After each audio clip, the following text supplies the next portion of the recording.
অসম আমাৰ ৰূপহী গুণৰো নাই শেষ ভাৰতৰে পূৰ্ব দিশৰ সূৰ্য উঠা দেশ অসমী আই ৰূপহী গুণৰো নাই শেষ ভাৰতৰে পূৰ্ব দিশৰ সূৰ্য উঠা দেশ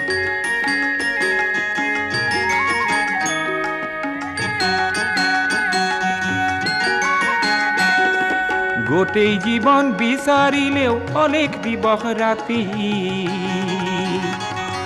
গোটেই জীৱন বিচাৰিলেও অলেখ দিবস ৰাতি অসম দেশৰ দৰে নেপাওঁ ইমান ৰসাল মাটি অ চিৰ বিনন্দিয়া তোমাৰ সেউজ পৰিৱেশ ভাৰতৰে পূৰ্ব